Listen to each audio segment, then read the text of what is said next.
Welcome to Ponmani hotel YouTube channel. பார்க்க chicken மாதிரியே இருக்கும் பார்க்குறீங்களா? கிடையாது, இது மீல் மேக்கர் கிரேவி. இன்றைக்கி சூப்பரான ஒரு மீல் மேக்கர் கிரேவி தான் பார்க்க போகிறோம். வாங்க எப்படி பண்ணுறதுங்கிறத பார்க்கலாம். இப்போ தான் புதுசாக சமைக்க ஸ்டார்ட் பண்ணுறவங்க பேச்சுலர்ஸ் அவங்களுக்கான தான் இந்த ரெசிபி.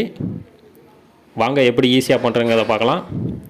இப்போ வந்து மீல் மேக்கரை வந்து நம்ம சுடுதண்ணியில் போட்டு எடுத்து வச்சுக்கலாம். ஒரு பாத்திரத்தில் எண்ணெய் சேர்த்துக்கலாம். கடுகு சீரகம் ஒரு ஆஃப் டீஸ்பூன் சேர்த்துக்கலாம். நல்லா பொரிஞ்சு வரட்டும். ஒரு 6 பல்லு பூண்டு கட் பண்ணி சேர்த்துக்கலாம். இப்போ வெங்காயம் ஒரு 2 சின்ன வெங்காயம் மீடியம் சைஸில், அந்த வெங்காயத்தை சேர்த்து நல்லா வதக்கி எடுத்துடலாம். நல்லா வதங்கி வந்தோடனே கருவேப்பிலை சேர்த்துக்கலாம். அதையும் நல்லா கலந்து விட்டுடலாம். இப்போ அதே மீடியம் சைஸுக்கு 2 தக்காளி கட் பண்ணி சேர்த்துக்கலாம். சேர்த்துட்டு அதையும் நல்லா வதக்கி விட்டுறலாம். நல்லா வதங்கி வந்தோடனே நம்ம மீல் மேக்கரை வந்து கட் பண்ணி வச்சுருக்கோம். இந்த மாதிரி ஸ்லைஸாக பார்த்தாலே தெரியும். இந்த மாதிரி கட் பண்ணி சேர்த்துக்கலாம். சேர்த்துட்டு நல்லா கலந்து விட்டுடலாம்.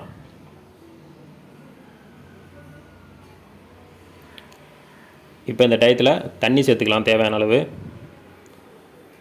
நல்லா முங்குற அளவுக்கு தண்ணி சேர்த்துட்டு ஒரு 1/2 டீஸ்பூன் மஞ்சள் தூள்,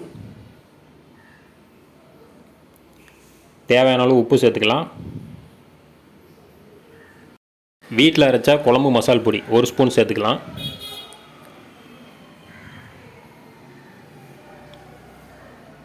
இந்த கிரேவி வந்து நல்லா காரமாக இருந்தால் தான் நல்லாயிருக்கும். அதுக்கு ஒரு 1/2 டீஸ்பூன் மிளகாத்தூள் சேர்த்துக்கலாம்.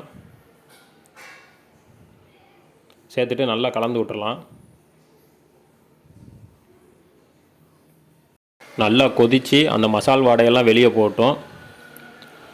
அப்புறம் மூடி போட்டு ஒரு 10 நிமிஷம் மூடி வச்சிடலாம். 10 நிமிஷம் கழித்து திறந்து பார்க்கலாம்.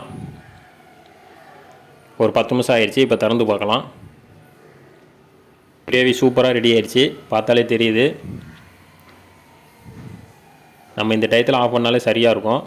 ஏன்னா நம்ம ஒரு 1/2 hour கழித்து சாப்பிட போகிறோம்னா அந்த டயத்தில் நல்லா கிரேவி வந்து நல்லா திக்னஸ் ஆகிரும். பார்த்தீங்கனாலே தெரியுது எவ்வளோ கட்டியாக இருக்கும் பாருங்கள். இதை வந்து சப்பாத்தி, பூரி, தயிர் சாதம் இதுக்கெல்லாம் சைடிஷாக வச்சு சாப்பிட்லாங்க. அவ்வளோ டேஸ்ட்டாக இருக்கும். பருப்பு சாதத்தை கூட வச்சு சாப்பிட்லாம். அவ்வளோ சூப்பராக இருக்கும். ஈஸியாகவும் செஞ்சு முடிச்சிடலாம். ஒரு 15 நிமிஷத்தில் செஞ்சு முடிச்சிடலாங்க இந்த ரெசிபியை.